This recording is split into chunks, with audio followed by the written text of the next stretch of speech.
É tempo da análise internacional no Now à meia-noite. Nosso convidado, o Afonso Moura, geopolitólogo do Now. Afonso, boa noite. Boa noite. Bem-vindo. Vamos aos temas em cima da mesa esta noite. Vamos começar pela Ucrânia, depois daquela que foi a carta que, inclusivamente, falamos ontem, enviada por Volodymyr Zelensky para Vladimir Putin. Putin respondeu dizendo que não vê para já necessidade ou não vê o efeito de um encontro nesta altura, mas não fecha a porta a um encontro. Não fecha de todo, mas é muito interessante nós, de facto, vermos a sua resposta, José Pedro. Aqui nós temos sempre que nos aperceber que isto depende onde nós estamos no globo, não é? O globo é muito grande e, quer dizer, aqueles que frequentam muito os salões de pensamento em Bruxelas acham que a Rússia está extremamente débil, não é? E tendo em conta aquilo que se passa na Europa romano-germânica, também levaria a entender isso. Mas só que quem está no Brasil, em África, na Pérsia, na Arábia, na Índia, na China, acaba por ter outra visão. Por isso, muitas vezes, nós ficamos aqui dentro daquilo que nos estudos da comunicação se chama echo chambers, ou seja, câmaras de eco. E, de facto, Zelensky, a enviar esta carta para Putin, às vezes é até compreendido aqui na Europa romano-germânica como Zelensky estar a fazer um favor a Putin, porque Putin estaria numa situação extremamente difícil. Ora, não me parece que essa seja a realidade fáctica no campo. E nós sabemos que daqui por uns dias vamos ter, mais uma vez, Zelensky em Londres, não é? Reunido com Keir Starmer, com Emmanuel Macron e com Merz. Ou seja, temos aqui, de facto, 3 Estados muito importantes no contexto europeu. Relembrar sempre que o Reino Unido já não faz parte da União Europeia, mas não é por isso que não deixa de fazer um papel muito importante numa determinada segurança europeia. E a resposta de Putin é sempre a mesma, não é? Nós temos aqui esta ideia, que é também circulada, que Zelensky, se quiser, pode ir até Moscovo, não é? Não é a primeira vez que ouvimos isto, mas é interessante, José Pedro, porque se nós ouvirmos a comunicação que nos chega do lado russo, ele faz uma referência ao espírito de Anchorage, não é? Que foi aquele encontro no Alasca entre Putin e Trump, e voltou a surgir aquela ideia de os russos não avançarem mais, ou seja, a frente ser gelada, nos oblasts de Kherson e de Zaporizhia. Ou seja, isto foi aquela concessão que a Rússia tinha feito, em grande medida, não à Ucrânia, mas sim à América e a Donald Trump. Nós sabemos que, nesse determinado momento, Zelensky, apoiado também por alguns parceiros europeus, não quiseram isso, porque, como é óbvio, eles tinham que sair daquela parte do Oblast de Donetsk que ainda controlam, que é uma parte pequena, mas é uma parte importantíssima. Estamos a pensar principalmente em Constantinova e depois mais acima em Slaviansk e Kramatorsk. A verdade, Afonso, é que o envio desta carta veio novamente trazer a Ucrânia para o topo da atualidade. Até dar aqui, e depois dos fortes ataques russos dos últimos dias, veio dar aqui uma nova atualidade a este tema, inclusive depois Donald Trump novamente a falar da Ucrânia. Portanto, esse efeito foi inteligente por parte do presidente ucraniano. Nesse sentido, sim. Ou seja, comunicacionalmente, Zelensky tem uma equipa extremamente competente à volta dele. Aliás, a mim, tenho as minhas suspeitas que isto não foi algo que surgiu ou perto das pessoas que estão à volta de Zelensky. Isto deve ser algo que surgiu de fora. Provavelmente isto surgiu ou desde Mons, não é referência aqui à NATO, ou desde Londres, e depois esta comunicação acaba por chegar ao Estado ucraniano, e isto é tudo feito articuladamente. Ou seja, a Ucrânia normalmente não parte para estas iniciativas, e repara, José Pedro, já mencionei, daqui por uns dias vai haver aquela reunião entre Zelensky e os seus homólogos, não é, em grande medida, Keir Starmer, Emmanuel Macron e Merz, e para mim, provavelmente, esse acordo e em alguma medida, essa reunião já tinha sido decidida antes de Zelensky mandar esta carta.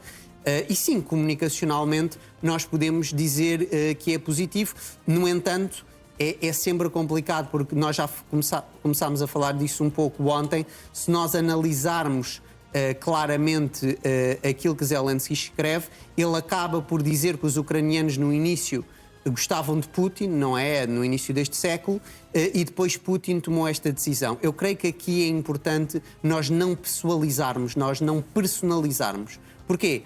Porque, em grande medida, as pessoas muitas vezes esquecem-se disto, Putin é um centrista no modelo russo e no sistema político russo. Ou seja, Putin não é um falcão se nós tivermos em conta a realidade da política russa. É aquilo que muitas vezes nós nos esquecemos e, quer dizer, é muito importante. Aliás, nós ontem eu utilizei a palavra autócrata para descrever Vladimir Putin. Isto vem sempre do grego, não é? O auto e o kratos, que poderia ser o poder ou a potência, e de facto é importante nós percebermos estes conceitos. Porquê? Porque se sairmos da pessoa, ou seja, Trump, Putin ou mesmo Xi Jinping, e formos para o Estado, a América é tão autocrática como a Rússia e a China, no sentido em que é um poder que se põe a ele próprio. Ou seja, a América não precisa de nenhuma força exterior. Ou seja, o modelo depois internamente americano é muito mais liberal do que o chinês e do que o russo, mas o Estado, quando é uma grande potência, é sempre autocrático. Okay. Afonso, há também outra questão marcada na atualidade e demos conta dela no arranque deste jornal, que tem a ver com o drone que explodiu na Roménia, que depois veio a saber se era ucraniano. Entretanto, há também informação que houve aqui alguma interferência, diz a Ucrânia russa.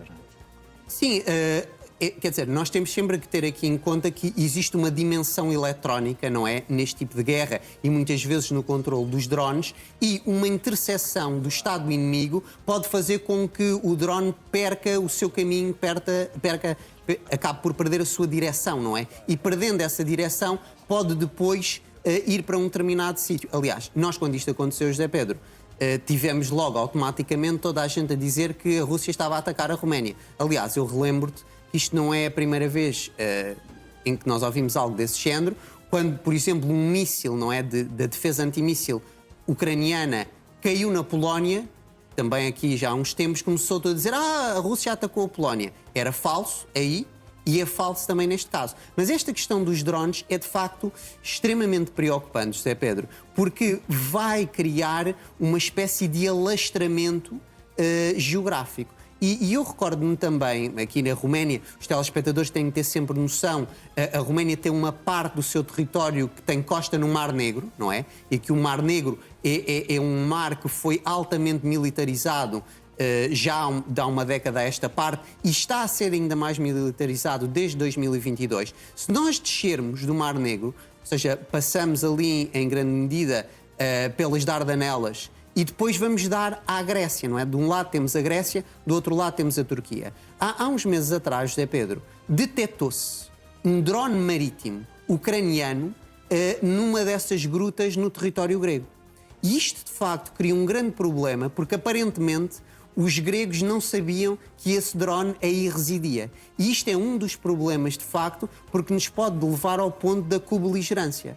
E isso é algo que pode ser perigoso. Neste momento, parece-me que a Rússia não tem qualquer interesse em atacar a Roménia, como, se nós quisermos fazer aqui a passagem para o Médio Oriente, o Irão também não tem qualquer interesse, por exemplo, em atacar a Turquia. Ou seja, há aqui uma concentração do Irão, em grande medida, no cenário do Golfo Pérsico, e há uma grande concentração da Rússia naquilo que eles chamam a Nova Rossia, não é? Que é aquela parte do território ucraniano das fronteiras de 1991. Muito bem.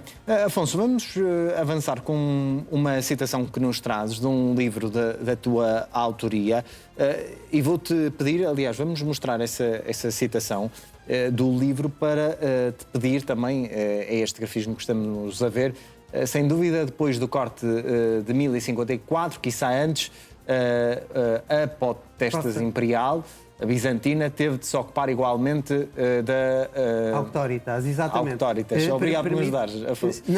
Não há problema. Aliás, estes dois termos são muito importantes, porque nós, se continuarmos a ler, vemos que o czar, e aqui falámos de autócrata, não é esta palavra czar que muitos aplicam ao Putin, não é o atual líder russo, e aplicaram a Stalin, por exemplo, que era o czar vermelho. Esta palavra vem-nos de um romano que se chamava Júlio César, e de facto César foi um nome que acabou por criar este conceito político. E é muito importante nós percebermos isto, que isto é a lógica do cesaropapismo, José Pedro, que divide a Europa romano-germânica, nós podemos classificar como ocidental, de uma Europa oriental greco-eslava. Ora, o que é que isto quer dizer? Putin, em alguma medida, acaba por ser este César, não é? E se pensarmos na palavra alemã também, temos o Kaiser, não é? Porque em latim Júlio César dizia-se Julius Caesar. E, de facto, isto é algo que nós muitas vezes não conseguimos perceber porque temos uma visão da Europa romano-germânica que se foca muito no Santo Agostinho. Ora, os gregos, e relembrar sempre, foram os gregos que moldaram em parte o Estado russo, os gregos têm uma visão que não remonta a Santo Agostinho, mas sim a Eusébio de Cesareia. E, de facto, esta realidade do cesaropapismo faz com que o imperador seja autocrático. Ou seja, o czar, neste momento, Vladimir Putin, detém um poder que é um poder extremamente grande se nós compararmos com Xi Jinping no modelo chinês, que acaba por ser uma partidocracia, ou com Donald Trump no modelo norte-americano. É importante, de facto, nós guardarmos estes conceitos, Zé Pedro, e para pegar aqui nesta divisão, não é, do corte que tu mencionaste de 1054, relembrar sempre os telespectadores que é a divisão entre o cristianismo ortodoxo, ou seja, em Constantinopla, na Grécia, depois na Ucrânia, na Rússia e na Roménia, que nós já falámos, e, em grande medida, o catolicismo que é ocidental. E porquê é que isto é importante? Porque em 1054 havia o problema da filioque. Relembrar sempre aqui que o Novo Testamento é escrito em grego, e em grego, o que é que nos diz? O Espírito Santo, relembrar aqui Deus, que são três pessoas, não é? Três hipostases, o Pai, o Filho e o Espírito Santo. O Espírito Santo derivaria do Pai. Mas os latinos, ou seja, em Roma, quando traduziram do grego, disseram que o Espírito Santo acabava por vir não só do Pai, mas também do Filho. E isto é a diferença fundamental que nos acompanha até hoje entre uma Europa romano-germânica e uma Europa greco-eslava. E por isso mesmo, neste binómio da autoridade contra a potência, não é? Auctoritas contra a potestas, o Putin acaba por ter a força das duas, não é? Que acabam por ficar reunidas e na Europa romano-germânica não. Nós já vimos o que é que o Papa está a fazer tendo em conta a inteligência artificial. Isso é impensável mais a leste. Muito bem, vamos avançar. Há uma notícia muito boa para a diplomacia portuguesa esta semana. Portugal foi eleito como um membro não permanente do Conselho de Segurança da ONU.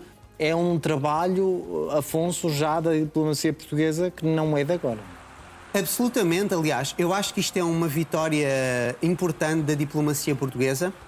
Portugal é eleito. Aqui, para os nossos telespectadores terem noção desta questão, nós temos 5 membros permanentes no Conselho de Segurança das Nações Unidas e depois temos 10 que são membros não permanentes. Ora, a eleição que se realizou, que contou com a eleição de 5 membros só e não dos 10 não permanentes, acabou por ter Portugal eleito. E lá está, nós estamos a ver aqui um tweet que nos fala exatamente disso.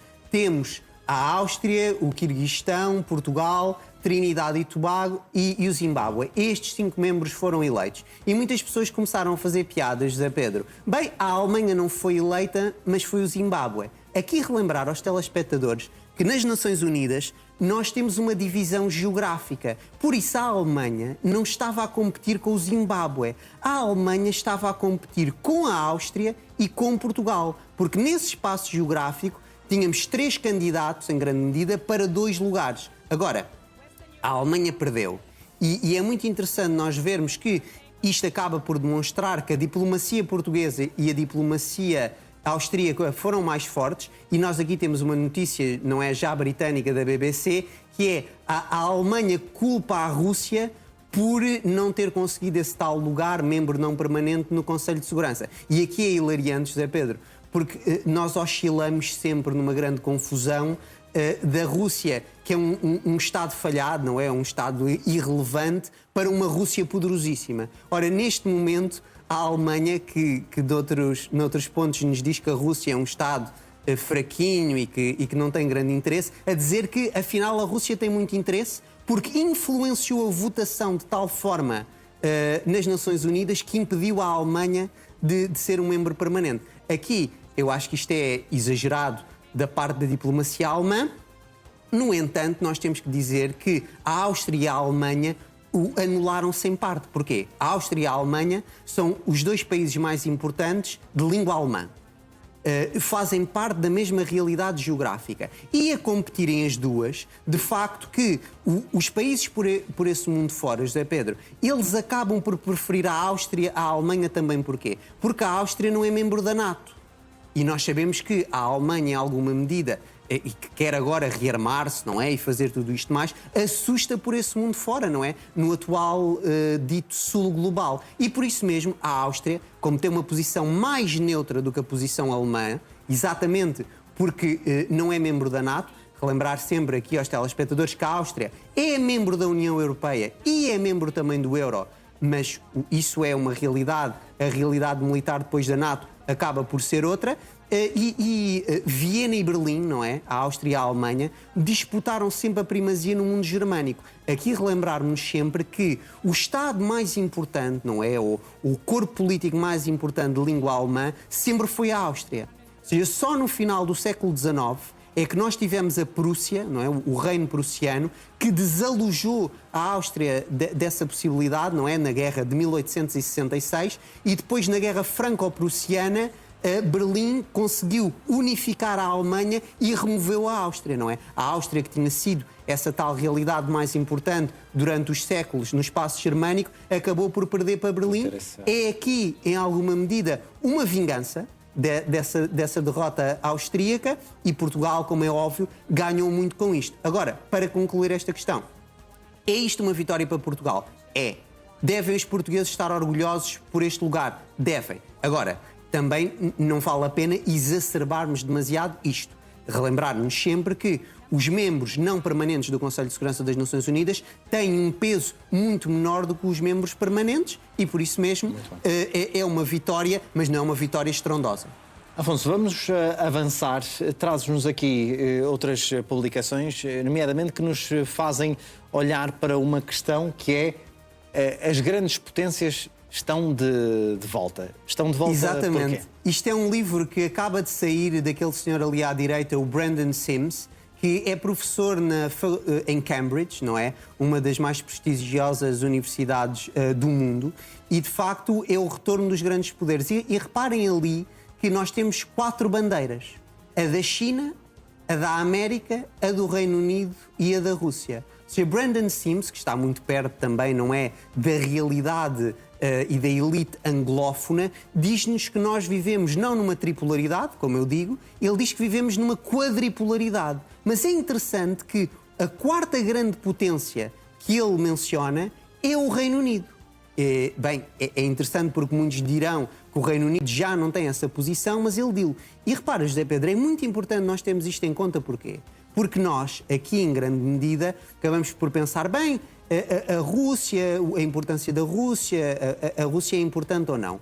Nós temos este senhor em Cambridge, que é uma das maiores mentes vivas das relações internacionais e das relações de força, e ele tem que colocar lá a Rússia. E nós sabemos que entre os britânicos e os russos não existe um amor desmesurado, não é? Eles costumam ser tipo gato e rato, andam sempre às turras uns com os outros. Mas Brandon Sims fala-nos disso. E mais interessante, ele escreveu um artigo a falar deste seu livro também no mídia internacional, e ele também coloca a questão da França. E na questão da França, ele é bastante ambíguo. Ou seja, ele pondera, ele pensa que o mundo é quadripolar, mas deixa a possibilidade que o mundo poderia ser pentapolar. Ou seja, 5 polos e não 4, e ele não tem certeza sobre a França. E repara, se nós metermos a França, José Pedro, nós temos os 5 membros permanentes do Conselho de Segurança das Nações Unidas: a Rússia, a China, a América, o Reino Unido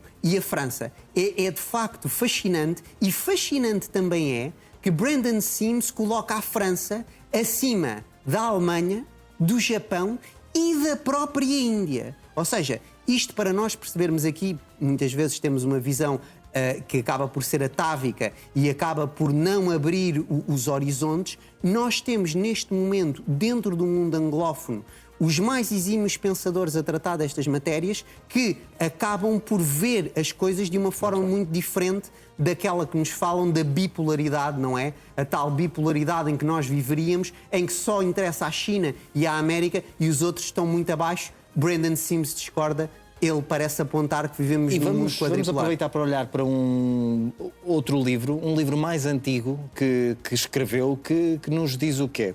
Porque é que escolheste este livro? Fala sobre a luta pela supremacia europeia. Exatamente, José Pedro, e é ali de 1453 até ao presente, grosso modo até ao início deste século, é do mesmo senhor Brandon Sims. Eu quis fazer aqui uma menção a este livro porque é um dos melhores livros que eu já li em toda a minha vida, para percebermos as relações de força a nível global, e é muito interessante que ele começa em 1453, alguns saberão que é a data de queda de Constantinopla. E nós falámos aqui dos gregos, o Império Bizantino, como é que eles influenciaram a Rússia e Vladimir Putin, e de facto foi aí em 1453 que o turco conquistou Constantinopla e, dizem os russos, a segunda Roma foi para Moscovo e agora chama-se Terceira Roma. Este livro é algo que eu aconselho a todos os telespectadores que saibam inglês.